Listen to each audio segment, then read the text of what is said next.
यह कहानी एक काल्पनिक रचना है। किसी भी जीवित या मृत व्यक्ति से समानता मात्र संयोग हो सकती है। महाकुंभ का रहस्य। शाम का समय था।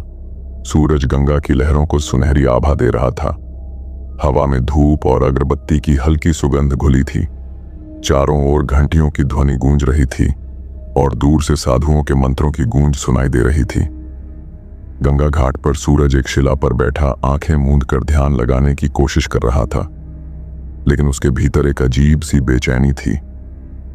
यह उसका पहला महाकुंभ था और वह इस पवित्र ऊर्जा को महसूस करना चाहता था, लेकिन न जाने क्यों उसे ऐसा लग रहा था कि कोई उसे देख रहा है। अचानक उसे अपने पास किसी की उपस्थिति का एहसास हुआ।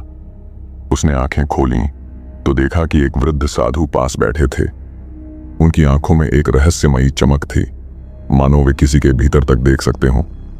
उनका शरीर केसरिया वस्त्रों में लिपटा था, माथे पर भस्म की सफेदी थी और होठों पर हल्की मुस्कान थी। क्या तुमने भी उसे सुना?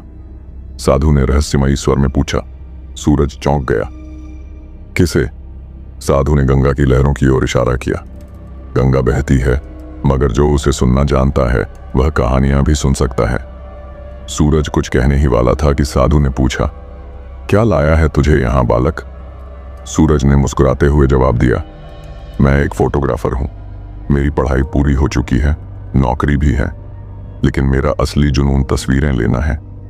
जब मैंने सुना कि महाकुंभ 1444 साल बाद इस स्थान पर आ रहा है, तो यह अवसर कैसे छोड़ सकता था। साधु हल्के से मुस्कुराए।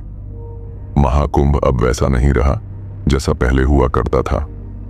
आप ऐसा क्यों कह रहे हैं बाबा? साधु ने गहरी सांस ली और गंगा की ओर देखा। महाकुंभ केवल एक साधारण मेला नहीं है, यह ब्रह्मांड के रहस्यों से जुड़ा हुआ है। जब बृहस्पति, चंद्रमा और पृथ्वी एक विशेष संयोग में आते हैं, तब लोगों के बीच की सीमाएं कमजोर हो जाती हैं। सूरज की रुचि अब और भी बढ़ गई। मतलब? साधु ने उसे ध्यान से देखा।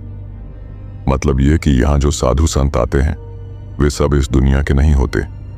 कुछ लोग महाकुंभ के बाद वापस चले जाते हैं, परंतु कुछ ऐसे भी होते हैं जो कभी लौट कर नहीं दिखते।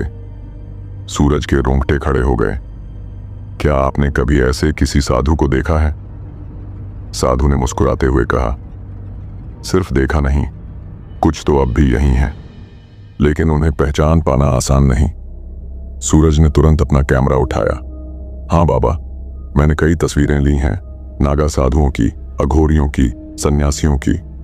साधु ने कहा, एक बात याद रखना बालक, कुछ तस्वीरें सिर्फ तस्वीरें नहीं होती। कभी कभी वे चीजें दिखाती हैं जो इंसानी आंखें नहीं देख सकती। सूरज को उनकी बात समझ नहीं आई। तभी घाट पर आरती की शंख ध्वनि गूंज उठी। सूरज ने पल भर के लिए अपनी नजर हटा ली। जब उसने दोबारा साधु की ओर देखा तो वहां कोई नहीं था। साधु जैसे हवा में घुल गए थे। सूरज हक्का बक्का रह गया। ये कैसे हो सकता था? उसने जल्दी से अपना कैमरा चेक किया। उसने घाट के कई साधुओं की तस्वीरें खींची थीं, लेकिन जब उसने साधु की तस्वीर देखने की कोशिश की तो उसे वहां कुछ भी नहीं दिखा।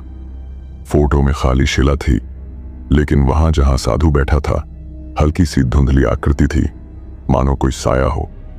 सूरज के हाथ कांपने लगे। तभी एक ठंडी हवा का झोंका आया और उसे ऐसा महसूस हुआ जैसे कोई उसके कान में फुसफुसा रहा हो।